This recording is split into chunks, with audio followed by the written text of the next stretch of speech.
Alhamdulillah wa salatu wa salamu ala rasulillah wa ala alihi wa sahaba. Louange à Allah, le louons, nous implorons son secours et son pardon, que la prière et la bénédiction d'Allah soient sur le prophète Muhammad ainsi que sur sa famille et l'ensemble de ses compagnons. Donc toujours ce parallèle entre les deux grands prophètes que sont Muhammad et Ibrahim alayhi as-salatu was-salam. Parmi les points qu'ils ont en commun, il y a Al-Hajj, le pèlerinage à la Mecque, qui est, comme vous le savez, le 5e pilier de l'islam. Comme le dit le prophète alayhi salatu wassalam dans le récit de Ibn Umar, Buni al-Islam wa ala khamsin, shahadati an la ilaha illallah wa anna Muhammadan Rasulullah, iqami salat, ita'i zaka, sawmi ramadan, wa hajj baytillahi al-haram liman istata'a ilayhi sabila. Donc l'islam est construit sur 5 piliers. 5 piliers qui sont d'attester que seul Allah mérite l'adoration, que Mohammed est son messager, établir la prière, verser la zakat, jeûner le mois du Ramadan et accomplir le pèlerinage pour celui qui en a les moyens, qui en a la capacité. Donc Allah Azza wa Jal dit dans ce sens, à propos tout d'abord du prophète Ibrahim. وإذ بوأنا لإبراهيم مكان البيت ألا تشرك بي شيئا وطهر بيتي للطائفين والقائمين والركع السجود وأذن في الناس بالحج يأتوك رجالا وعلى كل ضامر يأتين من كل فج عميق. Donc le Très-Haut nous dit dans les versets 26 et 27 de la sourate du pèlerinage justement, sourate 22. Et quand nous indiquâmes pour Abraham le lieu de la maison, c'est-à-dire la Kaaba, en lui disant « Ne m'associe rien et purifie ma maison pour ceux qui tournent autour et pour ceux qui s'y tiennent debout et pour ceux qui s'y inclinent et se prosternent. Et fais aux gens une annonce pour le grand pèlerinage, Al-Hajj.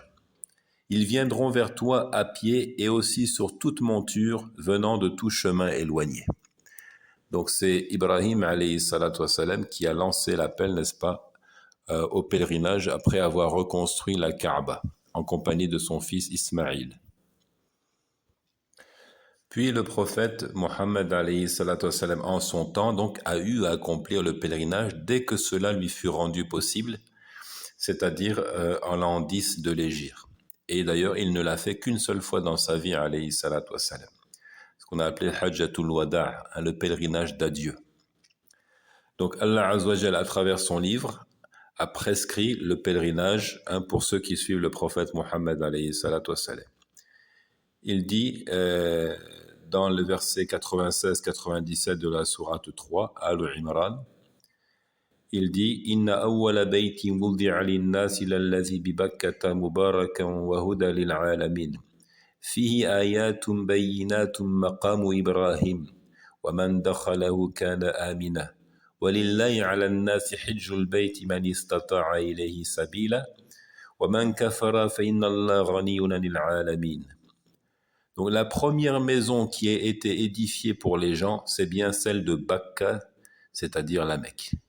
Donc le premier temple, le premier lieu dressé pour l'adoration d'Allah sur terre, c'est Bakka, un autre nom pour signifier Makka, c'est-à-dire la Mecque, bénie et une bonne direction pour l'univers. Donc c'est tout d'abord Adam, le premier homme qui a construit la Kaaba. Puis elle est reconstruite par Abraham en son temps, et enfin reconstruite par les Qurayshites en présence du prophète alayhi salatu wassalam, avant même la prophétie.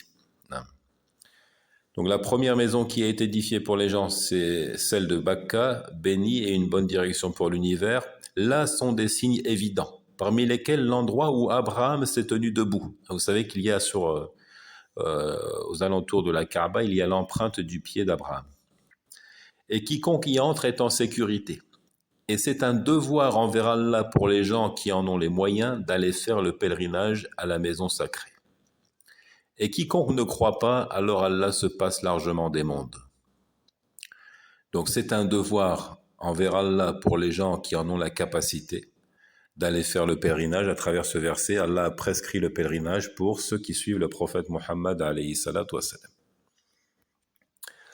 Et la manière dont nous accomplissons le pèlerinage fait aussi écho à la vie et au périple du prophète Abraham, puisque vous savez qu'il y a notamment ce qu'on appelle Ramiul Jamarat, hein, la lapidation des stèles, qui est une référence à la lapidation d'Iblis, du shaitan, par Abraham en son temps. Donc les Arabes, en fait, connaissaient le pèlerinage depuis l'époque d'Ibrahim, alayhi salatu wassalam. Et la tribu Quraysh était d'ailleurs gardienne du temple, on va dire. Hein. C'est elle qui se chargeait d'entretenir les lieux saints et d'accueillir les pèlerins chaque année. Donc ils n'avaient pas oublié ce rite totalement, mais ils l'avaient falsifié. Et ils y avaient ajouté des choses. Ils avaient innové dans la pratique de la religion.